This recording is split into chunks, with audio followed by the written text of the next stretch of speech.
네, 안녕하세요. 저녁 식사 다 하셨나요? 네, 안녕하세요. 네, 오늘은, 여러분들이 좀, 오늘 이제 초급반에서도 그 질문이 한 분 나왔는데 경매 물건을 보다 보니까 거기 이제 보상과 관련된 내용이 있었던 거예요. 그래서 이제 지금 저희가 토지 보상을 타겟으로 한 토지 기초반을 토리안님과 함께 운영을 했었거든요. 5주인가 6주 과정으로 진행을 했고, 그게 이제 마무리가 되고 끝났고, 요번에 이제 저희가 입찰했던 물건들이 몇 개 있었어요. 물론 이제 다 약간의 욕심을 부렸더니 금액대가 안 맞아서 폐찰하긴 했지만, 한 1,000만 원짜리부터 한 1억대까지 해가지고 토지 보상을 2달, 길면은 6개월 안에 받을 수 있는 물건으로 입찰을 했었어요. 그래서 지금 이제 토지라는 것 자체가 투자금도 크게 들어가고 꽤 오랫동안 이제 묶여 있는 단점이 있잖아요. 근데 이게 국가에서 보상해 주는 걸 타겟으로 또 토지를 투자하면 그래도 비교적 빠른 시일 내에 그 수익화가 가능하다는 걸 이제 알고 있었고, 그리고 그쪽으로 되게 잘 하시는 분이 토리아님이세요. 그래서 토리아님이랑 기초를 그쪽으로 진행을 했고, 기초반을 진행을 했고, 운영을 하면서 한 3건 정도를 같이 입찰을 했습니다. 그래서 오늘은 어떤 수업을 진행할 거냐면, 저희가 입찰했던 내용들을 여러분들한테 한번 설명을 해드리려고 해요. 근데 이게 완전 개꿀이죠. 왜냐면, 그러니까 분석을 좀 해드리려고 해요. 이거를 어떻게 보는 거고, 왜 입찰을 했고, 어떤 식으로 수익화가 되는지랑 관련된 내용들을 좀 정리해서 공유해 드리려고 오늘 시간을 마련했습니다. 그래서 사실 되게 막막하거든요. 토지라고 하면은 어디서부터 어떻게 공부해야 하는지 되게 막막해요. 근데 이게 보상 토지를 타겟으로 딱 해버리면 좀 깔끔해지는 부분이 있어요. 봐야 될 것만 봐야 되고, 그리고 보지 않아도 되는 건 보지 않아도 되는 깔끔해지는 부분들이 있는데, 그런 것들을 딱 타겟으로 해서, 수익화를 타겟으로 해서 제 강의 들어보신 분들은 아시겠지만, 뭔가 되게 뜬구름 잡거나 아니면 바로 돈이 되지 않으면 사실 그렇게 막 강의하지 않거든요. 그래서 이 토지 강의도 수익화가 딱 목적이에요. 돈 버는 게. 딱 돈이 타겟이에요. 그래서 그 부분으로 포커싱 된 토지 보상 내용을 오늘 진행해 보려고 합니다. 그래서 들으시면 이렇게도 경매에서 토지를 이렇게 찾아가지고 이렇게 입찰할 수 있구나. 그리고 사실 금액대가 되게 큰 줄 알았는데 크지 않구나. 이런 것도 알게 되실 거예요. 네, 어쨌든. 근데 이거 오리에서 부자님 지금 제 그거를 OBS로 송출하고 계시는 거예요? 제 영상을 다시? 혹시? 여기 지금 그렇게 뜨는데? 내가 나오는데? 저 일부러 요번 거는 약간 좀 일부러 그걸 라이브로 하는 건데? 네, 어, 그렇구나. 네네. 어쨌든. 네, 그래서 한번 진행을 해보도록 뭐가 하겠습니다. 있어? 자기야? 네, 진행을 한번 해보도록 하겠습니다. 그래서 오늘 강의를 해주실, 오리에서 부자님 지금 제 이거를 OBS로 강의하고 계시는 거예요? 아, 나 궁금해가지고. 아, 상관은 없어요. 하셔도 돼요. 이거 화면 꺼드려요? 네, 껐어요. 네, 어쨌든, 그래서 오늘 한번 들어보시면 상당히 도움이 되실 겁니다. 음. 그리고, 사실 진짜 완전 개꿀팁이죠. 왜냐면, 분석한 내용이니까 어디 가서 듣지도 못한 내용이에요. 그래서 한번 들어보시고, 아, 이런 식으로 수익할 수 있구나. 이런 식으로 보상 토지를 경매랑 접목시켜가지고 돈을 벌 수 있구나. 요번 한번 들어보십시오. 그래서 오늘 강의를 진행해 주실 토리아님을 모셔보도록 하겠습니다. 네, 안녕하세요. 반갑습니다. 토리안이라고 합니다. 네, 일단 저 잘 소개를 해주셔서 당근자파기 선생님 참 감사드리고, 오늘은 이제 말씀해 주신 대로 이제 저희가 직접 검토하고 이제 입찰을 했던 토지 기초반을 이제 진행을 하는 기간 동안에 꼭 하나 좀 이제 입찰하는 모습을 좀 보여드리고 싶어서 이제 잘 찾아서 진행을 했던 것들이고, 또 그 중에서 좀 이제 쉽게 이해하실 수 있을 만한 사례들을 좀 골라서 소개를 드려보는 시간을 가져보도록 하려고 합니다. 네, 그래서 화면을 보면서 이제 시작을 좀 하겠습니다. 네. 그래서 이제 이번 11월 이제 이 특강에서는 제목을 이렇게 좀 지어봤어요. 그 정답지를 보고하는 소액 토지 보상 투자라고 이제 제목을 지어봤는데, 아까 그 당근 자판기 선생님께서도 설명을 해주셨다시피 이게 토지 투자를 한다라고 하면은 이제 보통 생각하시는 게 이제 투자금이 좀 많이 묶인다, 좀 비싸다, 그 금액대가 크다라는 선입견이 하나 있고, 그리고 또 엑시트까지 이제 시간이 좀 오래 걸린다라는 이제 그런 좀 편견들을 좀 가지고 있으신 것 같아서, 사실은 이제 그게 진짜로 편견이다. 실제로 소액으로 투자도 가능하고, 그리고 또 빠르게 현금화도 가능한 방법들이 있다라는 거를 좀 보여드리기 위해서 오늘 특강을 좀 준비했습니다. 그래서 한번 진행을 해볼게요. 네, 그래서 저는 이제 토리안이라고 하고요. 저는 이제 개인적으로 이제 경공매 법인도 이제 운영을 하고 있고, 그리고 이제 부동산 시행법인도 하고 있습니다. 그래서 건물을 하나 짓고 있고요. 그리고 이제 여기 당근자파기 선생님과 함께 이 그 재테크 스쿨에서 토지 기초반을 운영을 했었고요. 그리고 이제 잠깐 쉬는 시간을 가지고 이제 기초반에서 배웠던 걸 가지고 이제 토지 실전반까지 이어서 운영을 하려고 준비를 하고 있습니다. 그래서 이제 저는 기본적으로 이제 토지를 주로 투자를 하고 있고요. 예, 그, 좀 일반적으로 토지는 좀 경쟁이 좀 덜 하기 때문에 그래서 좀 좋아하고, 그리고 이제 남들이 잘 모르는 분야에서 이제 그 투자를 하면은 아무래도 경쟁률이 좀 떨어지다 보니까 수익까지도 이제 조금 더 원활하게 가는 것 같아서 저는 이제 토지 쪽을 주로 투자 목적물로 삼고 있습니다. 네. 여러분 학창 시절에 혹시 이런 기억들이 있으신가 모르겠어요. 이게 무슨 사진인지 아시겠나요? 컨닝 페이퍼죠? 네. 그 인터넷에 컨닝 페이퍼를 쳐보니까 손바닥에 이제 컨닝 페이퍼 이렇게 다 적어보지 않으셨나요? 네. 그리고 막 그 옆에 사진 보면 이제 선생님이 이제 답안지를 들고 있는데 그것도 대놓고 보는 용기 있는 학생도 좀 보이고, 그러니까 저희가 시험을 볼 때 이 컨닝을 좀 하려는 욕구가 왜 생기냐. 뭐 너무 당연한 거겠죠. 정답을 알고 싶으니까. 시험지를 딱 펴봤는데 정답이 안 보여요. 그러면 너무나 정답이 알고 싶죠. 문제를 맞추고 싶으니까. 근데 내 머릿속에 든 건 없고, 그때 필요한 게 바로 컨닝 페이퍼다. 그래서 우리가 이 컨닝을 하고 싶었던 그 이유가 참 정답을 알고 싶어서였는데, 이 투자에도 이 정답이 있으면 참 얼마나 좋을까 하는 생각을 한 번쯤은 해보시지 않으셨나 싶어요. 저도 항상 이제 그렇게 정답이 있었으면 좋겠다라는 생각을 참 하는데, 요거를 한번 볼게요. 이 낙찰자가 잔금을 미납했거든요. 근데 왜 미납했을까를 한번 생각을 해볼게요. 여기에 이제 용인시 기흥구 상갈동에 있는 이제 아파트였는데, 두 번 유찰이 돼서 최저가 3억 4천에 이제 진행이 됐었는데, 무려 낙찰가를 6억을 써냈어요, 1등이. 예. 심지어 경쟁도 47명이 또 동시 응찰을 했었죠. 경쟁률도 치열했는데 낙찰가도 굉장히 높았어요. 근데 결국에는 이 1등 낙찰자가 잔금을 미납을 했어요. 근데 왜 미납을 했을지 조금 감이 좀 오시죠? 예. 제가 확인을 해보니까 이 낙찰자가 지금 6억을 써냈는데 지금 네이버 부동산의 호가가 5억 5천에서 5억 7천 사이였어요. 그리고 실제로 실거래가가 찍힌 걸 보니까 5억 2천에서 5억 5천이 찍혀 있었죠. 그러니까 뭐 잔금을 미납한 이유가 뭐 다른 이유도 있을 수 있겠지만, 그냥 제가 단순하게 생각했을 때에는 이거는 시세 파악을 제대로 못했다.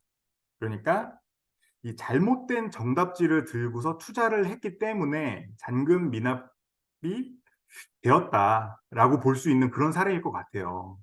그러니까 이게 정답을 잘못 찾았다. 그래서 잔금을 미납을 했고, 고스란히 그 그 입찰 수수료는 몰수가 됐겠죠. 참 가슴 아픈 그런 사연이었고요.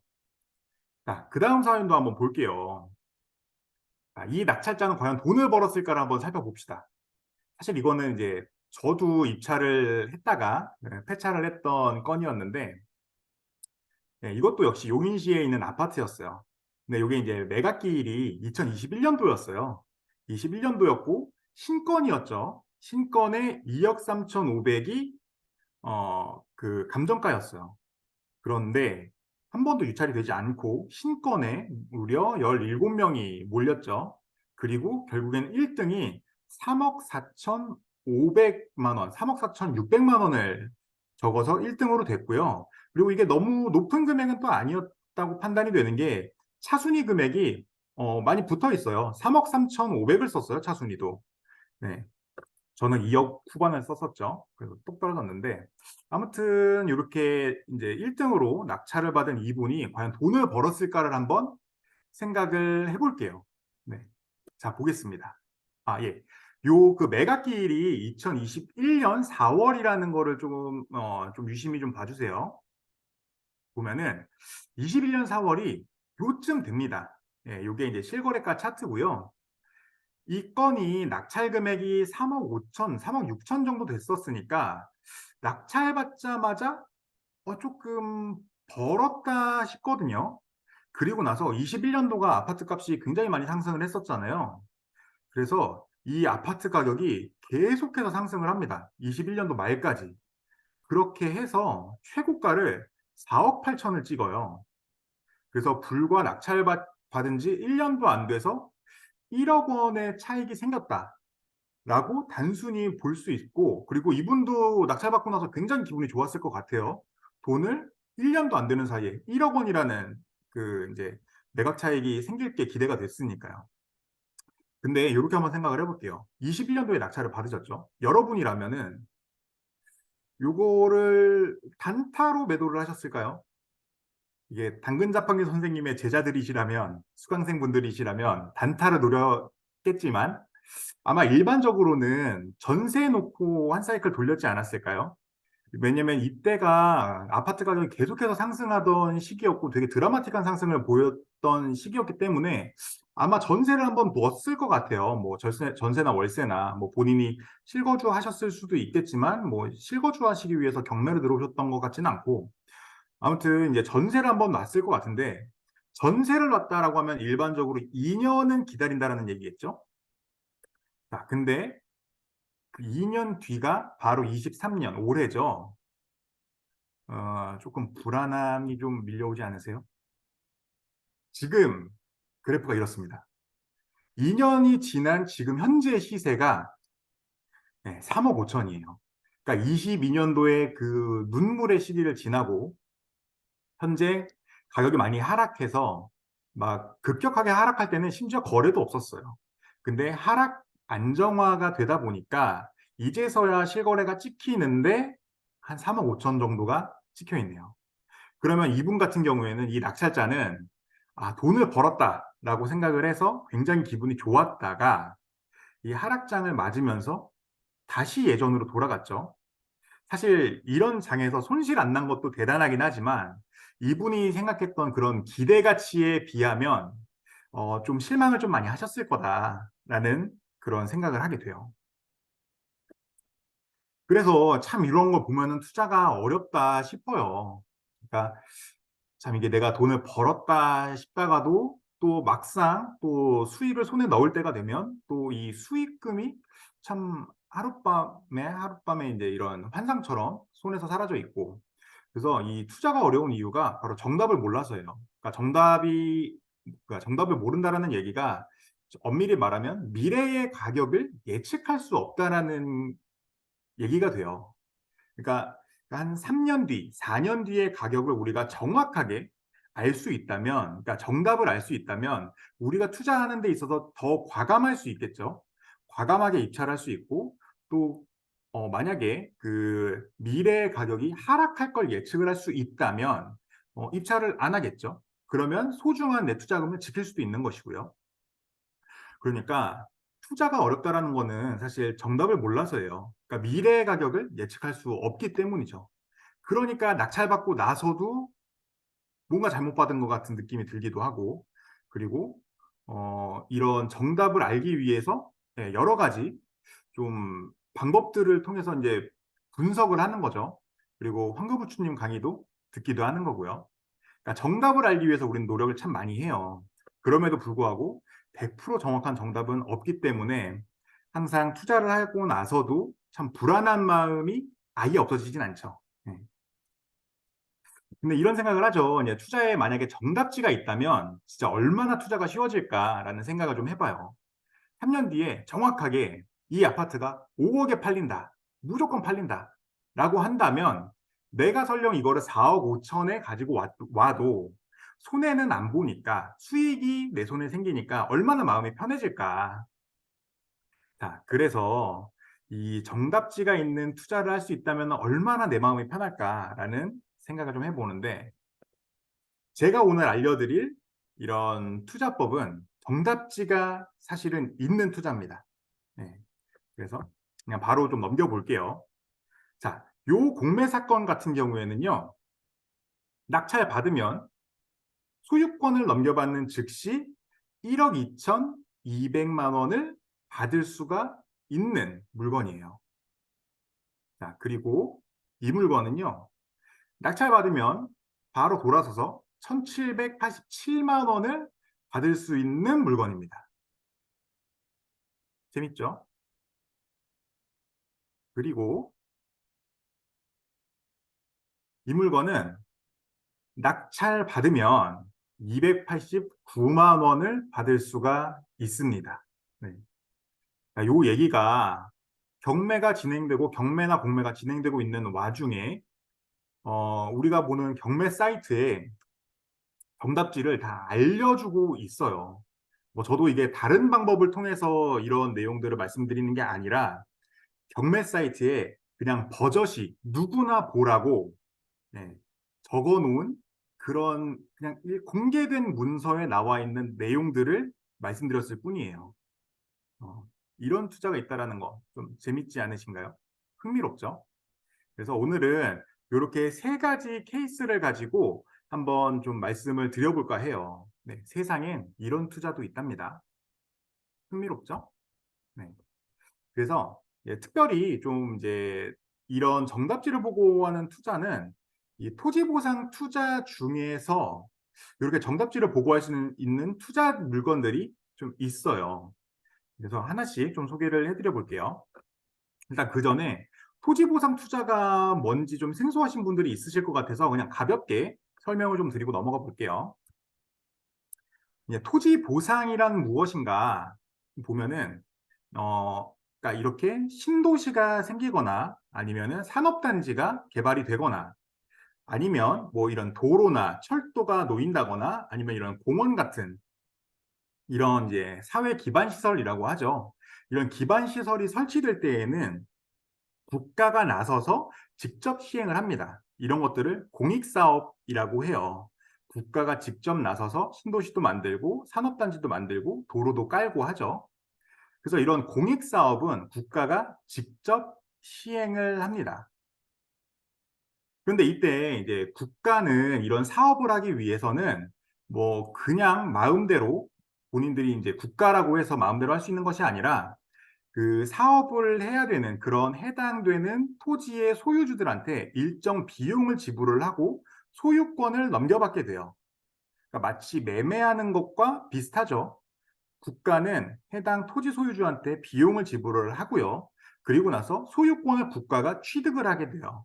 그러면 국가는 그렇게 소유권을 취득한 다음에 도로를 깔든지 아니면 신도시를 만들든지 아니면 산업단지를 만들든지 이렇게 진행을 하게 됩니다. 그래서 이렇게 국가가 비용을 지불을 하고 소유권을 넘겨받는 이 과정을 가지고 토지보상이라고 해요. 그러니까 이게 바로 이제 토지보상인데 그렇다면 이 토지보상 투자란 무엇이냐? 네, 설명을 해보자면은 뭐 간단합니다.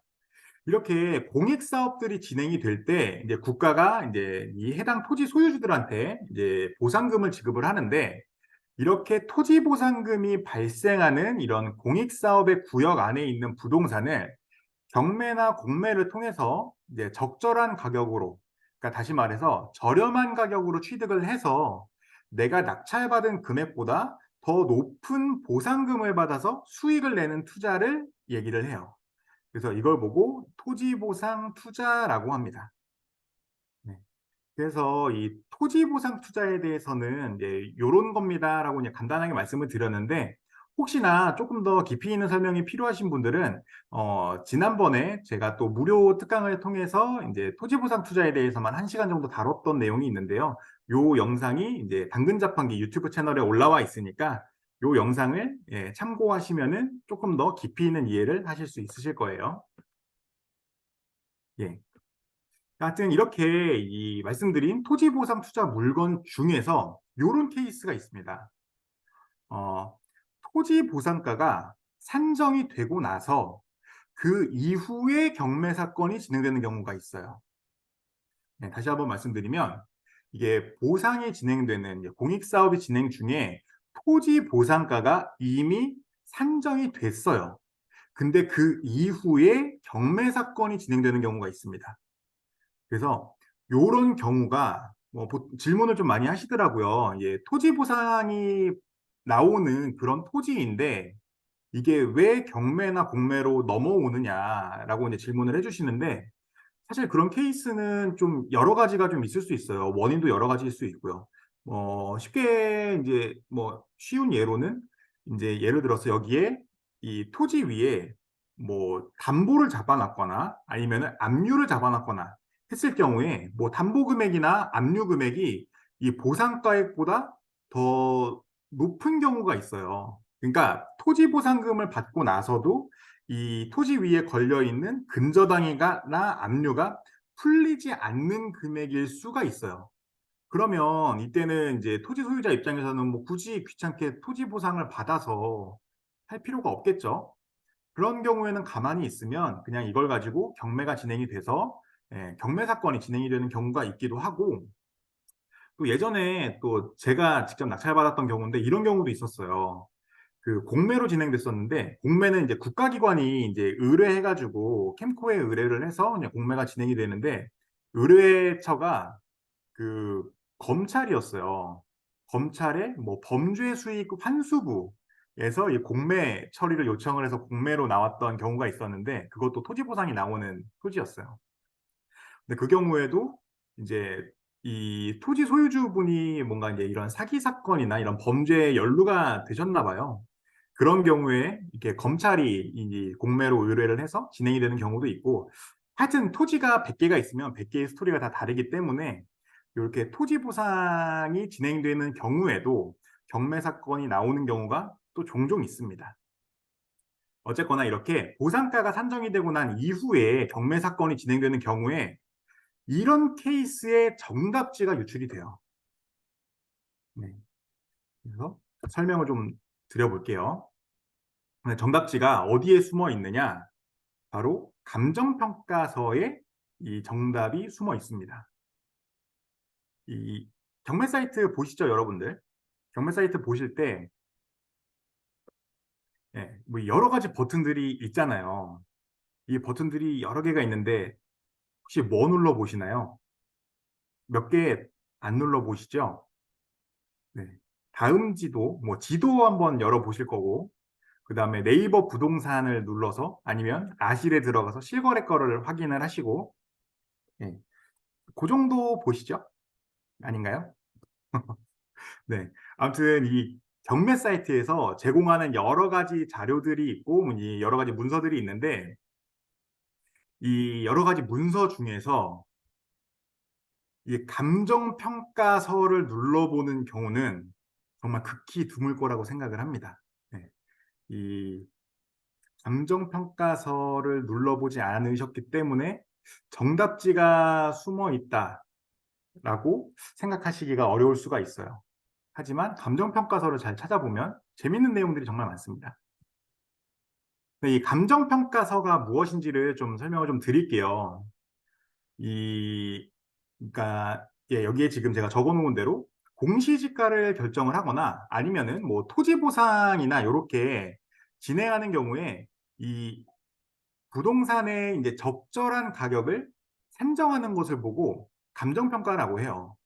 그래서 이 부동산의 가격을, 객관적인 가격을 이제 제시를 해야 될 경우가 이제 있는데, 이럴 때 국가가 좀 이 자격증을 만들어서 이 사람들한테 이제 공신력을 좀 부여를 하는 거죠. 그래서 이 사람들이 책정한 가격은 믿을만 하다라고 해서 이런 그 감정을 하는 객관적인 가격을 측정을 하는 사람들을 이제 감정평가사라고 하는데, 이 감정평가사들이 해당 부동산의 이 가격을 매긴단 말이죠. 이렇게 가격을 매기는 감정평가를 할 때에 본인들이 왜 이 가격을 매겼는지에 대해서 자세하게 설명을 해놨어요. 그러니까 이 부동산은 이렇고 이렇고 이런 이유로 인해서 최종적으로 이러한 감정 가격이 나왔습니다. 라고 하는 설명서예요. 그래서 이런 가격이 나온 이유를 자세하게 설명한 설명서가 바로 감정평가서라고 보시면 되겠습니다. 그래서 이 감정평가서를 이제 보시면은 이 감정평가사들이 해당 부동산의 가격을 왜 그렇게 매겼는지에 대해서 그 요인별로, 항목별로 자세하게 적어놔요. 그래서 이제 한 30페이지, 40페이지 정도의 평가서가 나오게 되는데, 오늘은 그 내용을 전부 말씀드리기에는 시간이 너무 부족하기 때문에 이 감정평가서 중에서 하나의 챕터가 있습니다. 그게 바로 인근 평가 사례라는 것을 반드시 넣게 돼 있어요.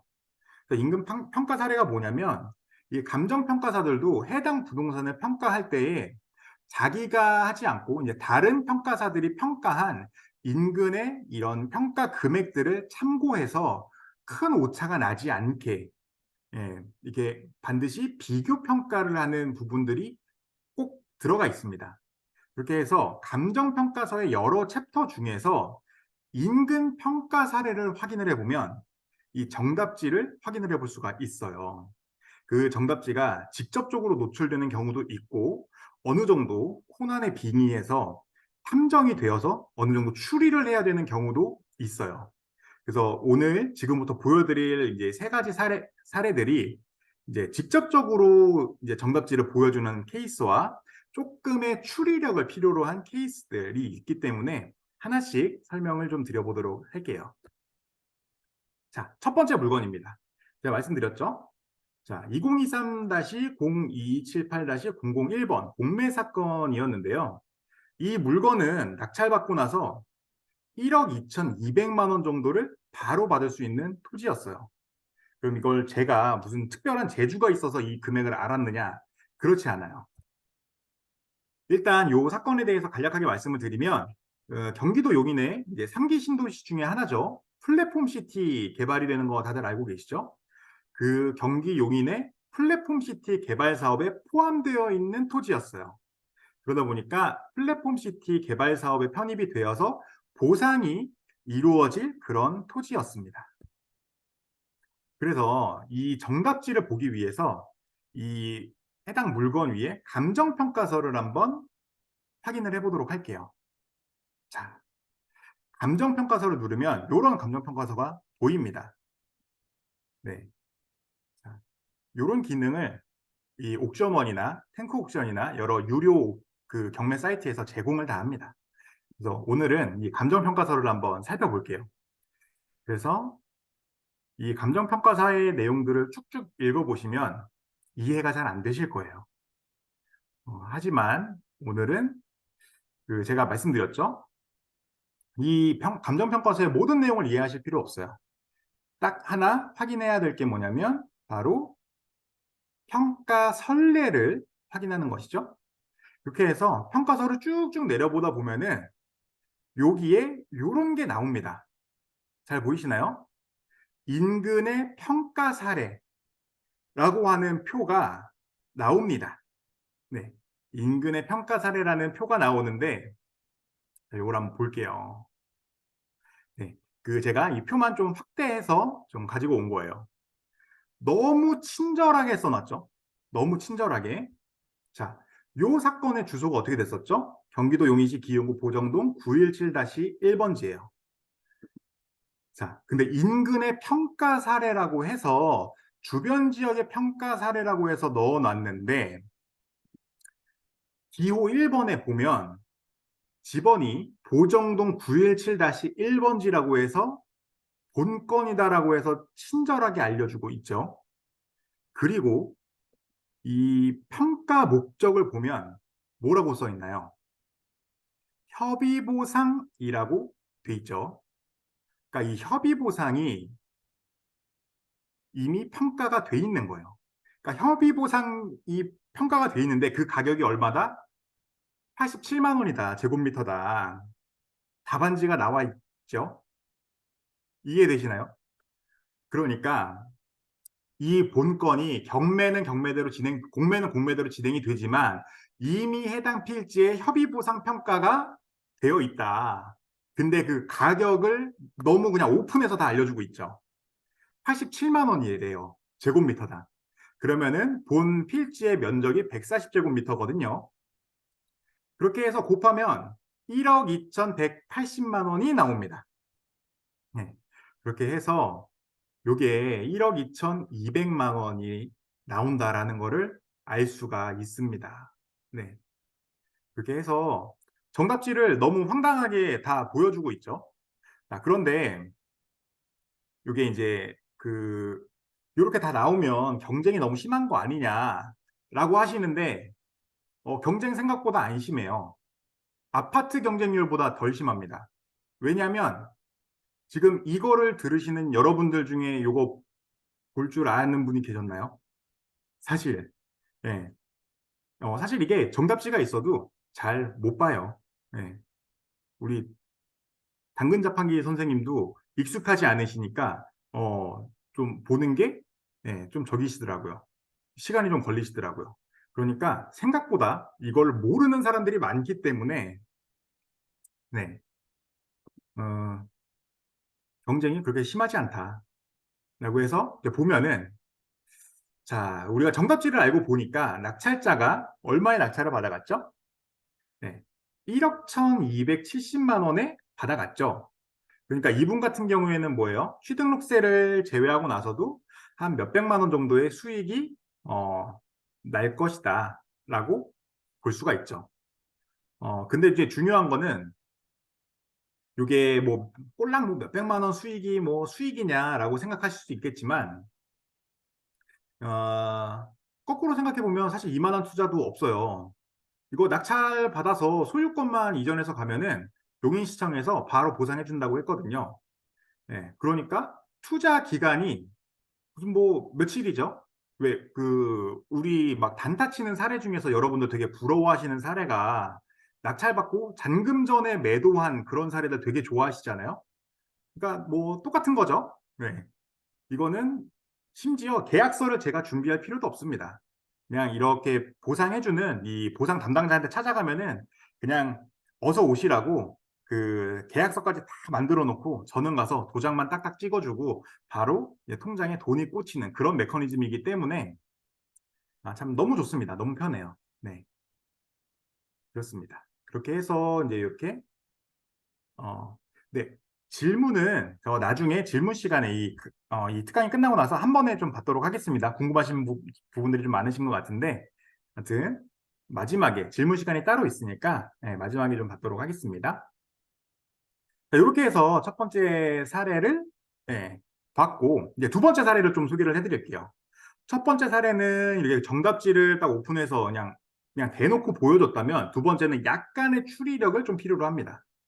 그래서 이것도 공매 사건이고요. 2023-10439-001번 사건이에요. 이 사건 같은 경우에는 우리 그 토지 기초반을 들으셨던 수강생분 중에 한 분이 그 강의를 들으시는 중간에 이 물건을 스스로 찾아오신 거예요. 찾아오셔가지고 참 너무 좋은 물건이다. 그래서 저도 이거를 놓치고 있었던 물건이었거든요. 찾아오셔서 너무 좋으니까 한번 입찰을 해 보셔라 라고 이제 추천을 해드렸는데, 예. 근데 아쉽게도 요거는 이제 그 입찰 기일 전에 이게 취소가 되는 바람에 취하가 되는 바람에 오늘 여러분께 좀 공개를 해드릴 수가 있는 그런 물건이 됐습니다. 아무튼 두 번째 사례도 소개를 해드려 볼게요. 네, 해당 필지 같은 경우에는 이렇게 이제 네모 박스로 쳐놨죠. 그 천안 직산 도시 첨단 산업단지, 그러니까 산업단지가 진행이 되는 그런 필지였어요. 그래서 이제 산업단지 조성 사업이 이제 사업 막바지에 이제 도달했었고, 요 필지 같은 경우에는 이제 그 보상이 또 이 역시도 바로 진행이 되는 그런 사건이었습니다. 그리고 오늘 소개해드렸다는 얘기는 이미 공매가 진행이 될 때 이제 보상 평가가 이미 진행이 되어 있는 상태였다. 그러니까 소유권을 넘겨받고 그리고 보상을 받으러 가면 즉시 보상이 가능한, 그러니까 완전 단타인 그런 물건이었다라고 보시면 되고요. 그렇게 해서 보면 이것도 마찬가지로 감정평가서를 한번 찾아보겠습니다. 이제 첫 번째 사례를 봤으니까 이제 뭘 봐야 될지 조금 감이 오시죠? 네. 나머지 부분들은 네, 네, 쭉쭉 넘기겠습니다. 아마 지금 읽어보셔도 무슨 내용인지 크게 좀 이해가 되지 않으실 거예요. 네. 우리 이제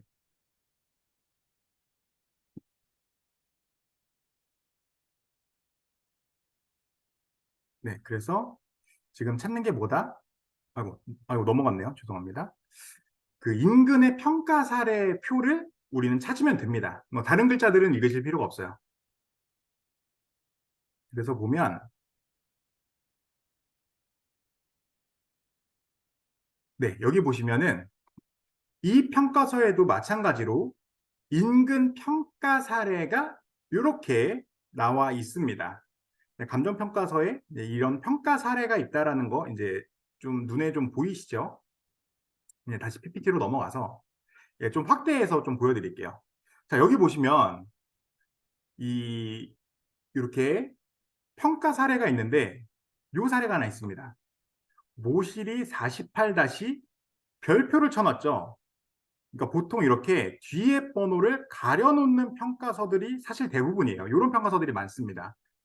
그런데 이, 이 모실이 48 땡땡 번지가 협의보상 평가가 이미 완료가 돼 있다라는 거예요. 근데 이 협의보상이 이루어진 시점이 언제냐? 23년도 3월이죠. 그러니까 비교적 최근이라는 얘기입니다. 그런데 우리 해당 필지에 이제 그 공매가 나온 물건의 번지수는 모실이 48-4번지예요. 요 48-4번지를 좀 염두에 두고 디스코라는 사이트를 한번 들어가 볼게요. 자, 디스코라는 사이트를 좀 들어가 보게 되면은 좀 낯서신 분들도 있으실 것 같아서 말씀을 좀 드리자면은 토지에 대한 물건을 보실 때 좀 이 정보들을 되게 심플하게 볼 수 있는 그런 사이트예요. 그렇게 해서 자, 모실이 48 이렇게 별표로 땡땡 번지였죠. 그러면은 경우의 수는 몇 가지가 안 됩니다. 자, 이런 경우에는 48-1번지부터 찾아보는 거예요. 48-1번지. 근데 여기에서 뭘 보느냐? 이 평가 선례에 힌트를 하나 줬어요. 그 힌트가 뭐냐면 바로 48-땡땡번지인데 이 집원의 면적이 바로 787제곱미터라는 힌트가 있었죠? 자, 다시 디스코로 돌아와서 48-1번지를 볼게요. 그러면 48-1번지의 그러니까 면적이 2830제곱미터라고 돼 있죠? 그러면 모실이 48-1번지는 아닙니다. 그러면은 48-2번지로 가보는 거죠. 48-2번지로 가보면 여기는 토지가 또 36제곱미터네요. 얘도 아니고 모실이 48-3번지를 눌러봅니다. 찾았죠? 모실이 48-3번지 면적이 787제곱미터가 나옵니다. 네. 이렇게 해서 요 땅이 협의보상 평가가 돼 있구나를 알 수가 있는 거예요. 그런데 얘가 48-3번지죠. 우리 지금 공매 나온 물건의 번지수가 모실이 48-4번지였어요. 요 위치 잘 기억해 두세요. 요 위치.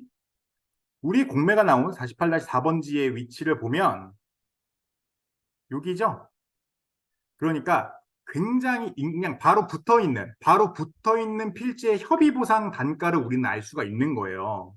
그러면은 현재 이용 상황도 다르지 않고 모든 조건이 동일하다라는 걸 알 수 있기 때문에 그냥 협의 보상가 동일하다라고 보시면 돼요. 자, 다시 돌아와서 찾았죠? 협의 보상 평가가 된 48-3번지를 보면은 바로 요 필지가 제곱미터당 39만 5천 원이 나와 있다는 것을 우리는 감정평가서를 통해서 확인을 할 수가 있어요. 그러면 우리 경매 나온 물건인 바로 인접 필지도 협의보상 단가는 동일할 거예요. 그럼 이걸 가지고 곱하기를 해보면 정답이 나오죠. 39만 5천 원이라는 협의보상 단가가 있기 때문에 요 금액에다가 현재 공매가 진행된 요 면적을 곱하게 되면 보상가가 바로 1,787만 8,964원이라는 금액이 계산돼서 나옵니다. 어때요? 너무 쉽죠?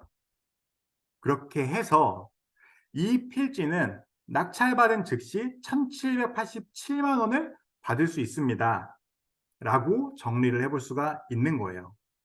그렇게 해서 우리 토지 기초반에 이제 요 물건을 가지고 온 그 수강생 분께도 요거를 신건으로 가지고 오셨어요. 그래서 이거 어떠냐고 이제 물어보셨을 때 신건에 들어가시면 안 됩니다.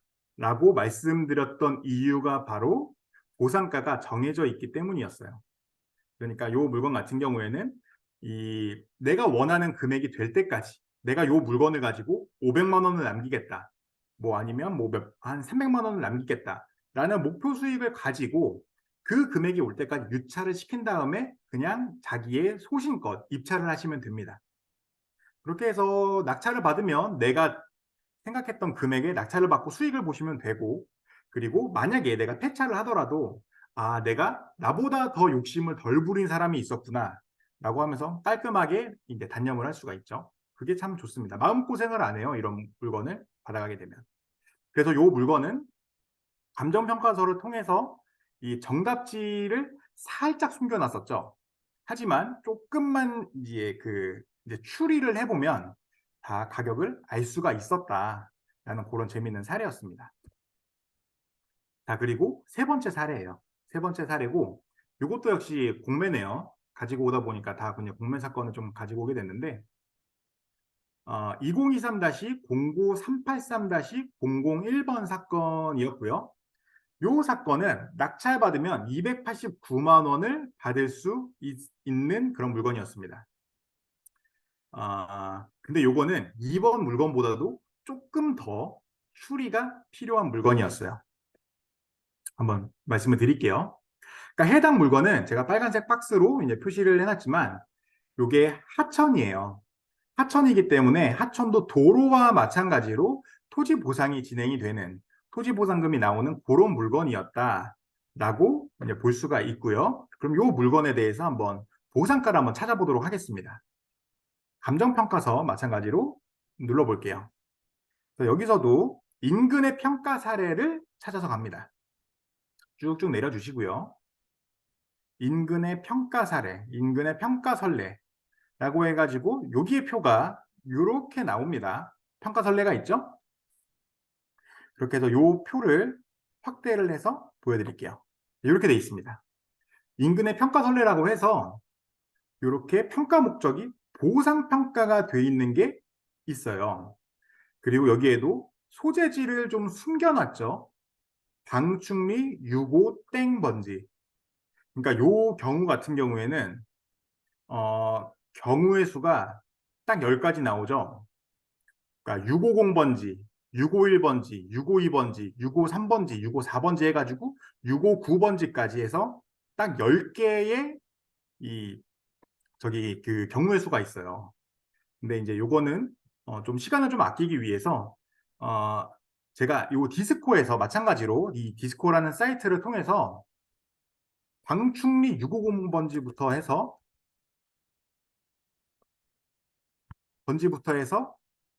다 찾아봤는데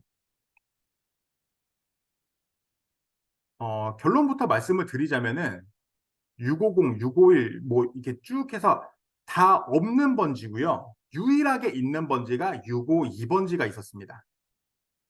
네, 다른 번지들은 아예 없었어요. 없는 번지였고 광축리 652번지만 살아있는 번지였어요. 그래서 보니까 이렇게 나와 있습니다. 네, 디스코를 통해서 봤을 때 이 보상평가가 이루어진 방충리 6호 땡번지가 652번지라고 볼 수가 있었어요. 왜냐면 다른 번지는 없었거든요. 그렇게 해서 652번지를 보니까 위치가 바로 이 그러니까 공매가 진행되는 물건과 이것도 역시 굉장히 인접해 있는 바로 옆 필지가 되겠고요. 그래서 저는 이제 이 등본을 좀 떼어봤습니다.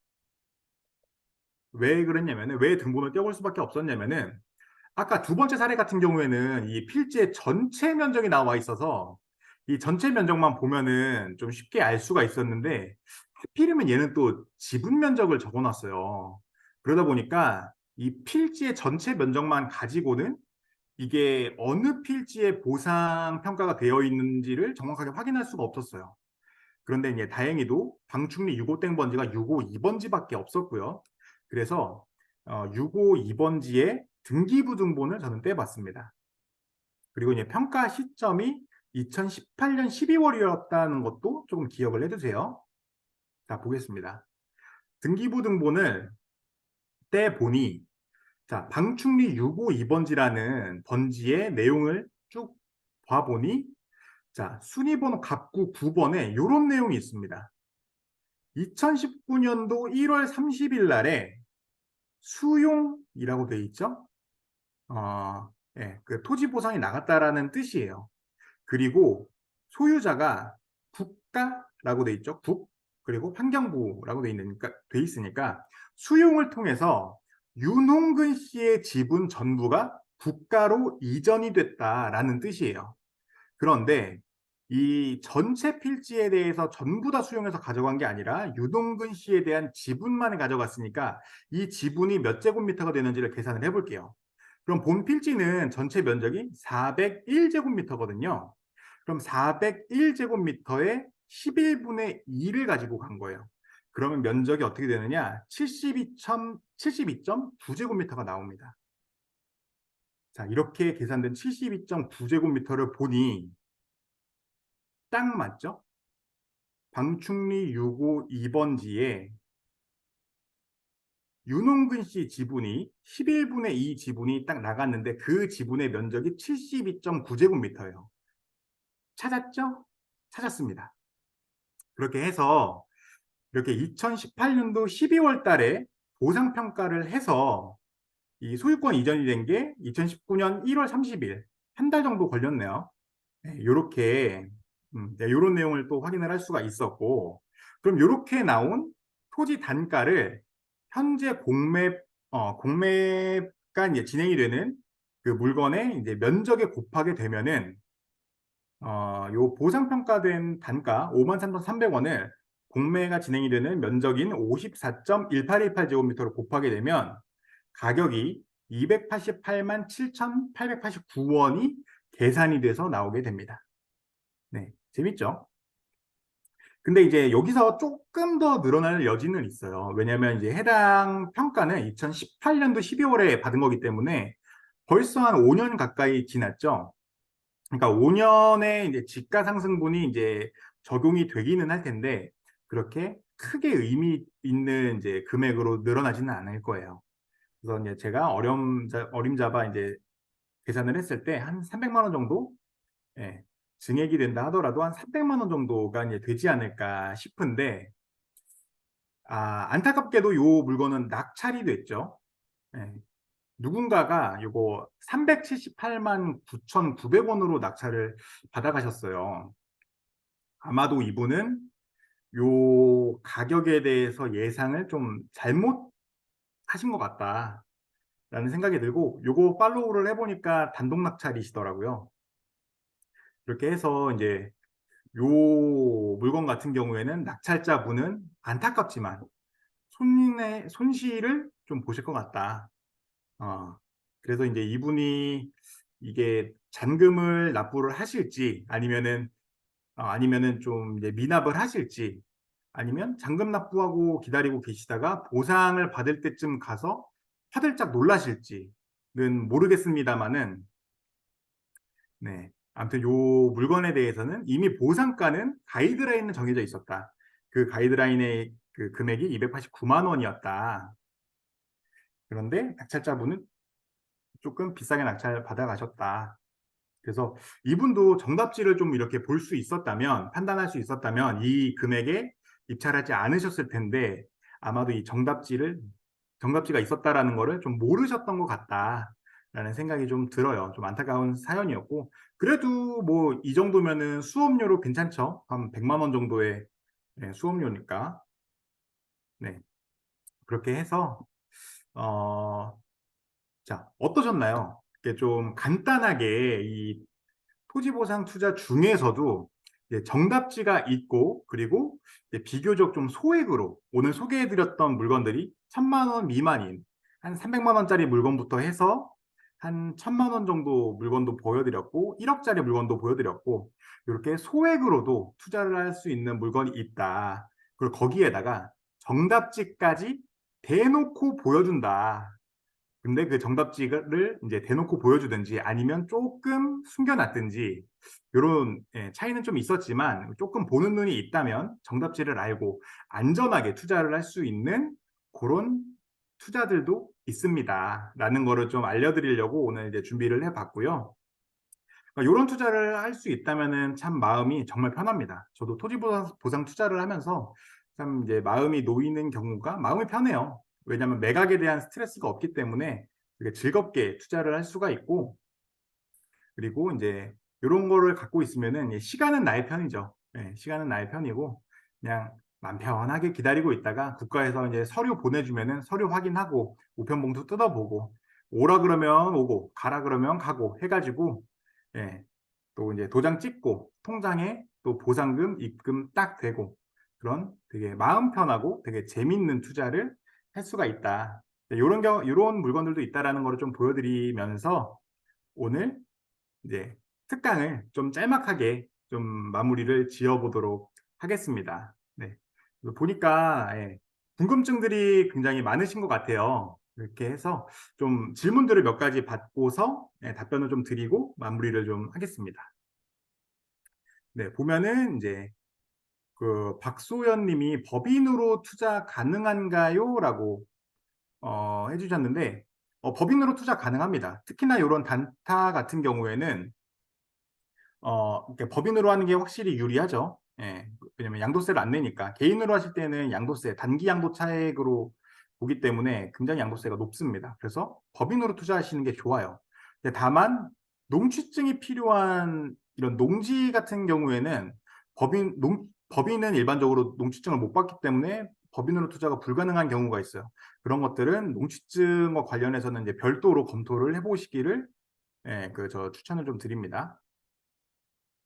그리고 행구님이 소유권 이전하는 데 드는 취득세 등의 비용은 몇 퍼센트 정도 되나요? 라고 물어봐 주셨는데, 요거는 이제 주택 외 물건에 취득세가 적용이 돼서요. 그러니까 법무 비용 다 포함해서 대략 한 4에서 5% 정도 그냥 대충 계산하시면 되고요. 저는 그냥 러프하게 그냥 5% 정도 잡습니다. 5% 정도 잡고 취득세를 계산을 합니다. 네. Disconnected. 네. 그리고 Connected. 그 아민 님이 Power off. 농취증 있어야 되는 것이 있고 없어도 되는 것이 있죠? 라고 이제 물어봐 주셨는데, 농지라면 농취증이 필요하고요. 농지가 아니라면 농취증이 필요가 없습니다. 그렇게 이해하시면 돼요. 네. 그리고 박서영 님이 경매에서 보는 방법도 공매에서 보는 방법과 동일한가요? 라고 물어봐 주셨는데 동일합니다. 이것도 물건 놓고 그 물건의 이제 그 감정평가서를 훑어보면 되는 거예요. 그러니까 오늘 특강의 핵심은 감정평가서를 잘 찾아보면 해답이 있다, 정답지가 있다라는 내용이에요. 그래서 경매와 공매 모두 동일합니다. 감정평가서를 읽어보시면 돼요. 그리고 나만님이 이제 대상 물건을 찾는 기준은 무엇입니까? 라고 이제 질문을 해주셨는데, 요거는 이제 짤막하게 답변 드리기가 조금 어려워요. 그래서 우리 그 토지 기초반 수강생 분들께도 이제 한 주차를 이제 통으로 할애를 해서 요 내용에 대해서 설명을 좀 드렸어요. 그렇기 때문에 좀 짤막하게 이제 설명드리기는 좀 애로사항이 있고, 분명 찾는 기준은 분명히 있습니다. 네. 그렇게 해서 뭐 도로라든지 뭐 이런 공익 사업이 진행되는 필지를 찾아보시면 돼요. 공익 사업이 진행되는 필지들을 기준으로 이제 토지 보상금이 나오는 필지들을 찾아보시면 좋습니다. 그리고 오골님도 토지도 주택하고 똑같이 세금 종류가 다 있나요? 라고 물어보셨는데, 예, 똑같이 다 있습니다. 그러니까 모든 부동산은 취득할 때 취득세 내고요. 보유할 때 보유세 내고요. 매각할 때 양도세를 냅니다. 네, 법인 같은 경우에는 법인세를 내죠. 양도하고 나서. 예, 토지도 주택하고 똑같습니다. 세율이 조금 다를 뿐. 네, 취득할 때 취득세, 보유할 때 보유세, 그 다음에 매각할 때 양도세. 이렇게 보면 됩니다. 그 라마님이 지자체 공시를 보는 거인가요? 라고 하는데, 예, 지자체 공시도 봅니다. 지자체 공시도 보고, 또 그 외에도 여러 가지 볼만한 그런 뭐 사이트나 이런 근거들이 있어요. 그래서 그런 것들을, 예, 보시면 됩니다. 네. 어, 네, 그래서 저희 강의는 여기까지만 우선은 진행하도록 하겠습니다. 저희가 무료 특강은 1시간 정도 진행을 하고 있기 때문에, 네, 혹시 더 추가로 조금 Q&A 해주실 거 있나요? 어, 어, 딱, 딱 두 가지만 더 말씀을 좀 드릴게요. 보니까, 어, 그, 일단 최은하님이 이제 질문해 주셨는데, 어, 2018년도에 보상되었는데 낙찰받은 토지가 낙찰 시점에도 보상되는지 어떻게 할 수 있나요? 라고 해주셨는데, 2018년도에 아까 그 세 번째 케이스를 질문 주신 것 같은데, 그거는 지분이 그 보상된 거였죠, 지분이. 그러니까 공매로 넘어온 지분은 보상이 아직 진행되지 않은 지분이었어요. 그래서 이제 그 해당 지분은 보상이 아직 이루어지지 않은 지분이다라고 이해를 하시면 됩니다. 그리고 이제 그 보상 가능한지에 대해서는 그 해당 이 업무를 보는 담당 공무원한테 전화를 해보시면은 알 수가 있습니다. 그렇게 해서 그 여러 가지 아마 질문이 좀 있으실 것 같아요. 근데 그 당근자판기 선생님께서 말씀해 주셨다시피 오늘 좀 제한된 시간에 예, 이거 진행하는 특강이다 보니까 네, 네. 질문에 답변 드리지 못해서 좀 죄송하고 이제 그 다음 네, 네, 오늘은 여기까지 한번 일단 진행을 해보도록 하겠습니다. 네, 그래서 아마 그 인사이트 자체가 조금 도움이 되셨을 거라고 생각을 해요. 왜냐하면 저는 토지라고 하면 시간이 엄청 오래 걸린다. 이게 저한테 토지에 대한 상식이었거든요. 근데 여러분 경매 물건의 50%가 토지인 거 아세요? 그래서 경매 물건 전체 12,000건, 14,000건을 보면 끝도 없이 파랗고 그리고 흙이 보여요. 그러니까 초록 색깔의 흙이 보여요. 왜냐면 물건의 50%, 60%가 다 토지거든요. 근데 지금까지는 그걸 어떤 식으로 봐야 될지 모르니까 다 패스 했는데, 이제 보상이 가능한 물건들이 그 안에서도 있을 수 있다라는 걸 보고 나니까, 이제 지금은 패스보단 좀 더, 보게 된 거죠. 자, 그러면 오늘 좀 강의가 네, 도움이 되셨길 바라고, 그리고 토지에 대한 이런 선입견, 편견 같은 것도 많이 사라지셨기를, 네, 바라볼게요. 그래서 저희 그 지금 현재 토리아 님이 토지보상과 관련된 실전반을 다음 주부터 운영을 하시거든요. 제 블로그에 가면 토지보상 그 실전반, 그러니까 실전 투자를 같이 한번 진행해 보려고 해요. 여기 안에서. 물론 이제 막 돈까지 들어가는 건 아니지만 물건 하나를 다 같이 찾고 입찰까지 하는 그 사이클까지 한번 진행해 보려고 하거든요. 그래서 혹시 내가 요번에 한번 제대로 배워보고 싶다. 나도 경매를 하는데 지금까지 땅은 볼 줄을 몰라서 못 봤는데 이거 한번 해보고 싶다 하시는 분들은 강의 신청하셔서 조인하시면 어, 큰 도움이 되실 거라고 생각을 합니다. 그래서 여기까지 한번 설명을 드려봤습니다. 네, 그래서 이번 주에는 토리아님의 저희가 실제로 입찰했던 물건 몇 개를 가지고 와서 어떻게 입찰하게 됐는지 그리고 이거 어떻게 수익하는지에 대한 내용까지 진행을 해봤습니다. 그 다음 주에는 제프님이 지역 분석 강의를 해주시기로 했어요. 그래서 제 사무실에서 같이 강의도 하고 저희가 또 임장을 갔다 왔거든요. 그래서 그 임장 갔다 온 짧은 재밌는 스토리도 한번 풀면서 조금 더 재밌게 방송을 한번 진행해 보도록 하겠습니다. 네, 그래서 좀 도움이 되셨길 바라고요. 오늘도 고생하셨습니다. 고생하셨습니다.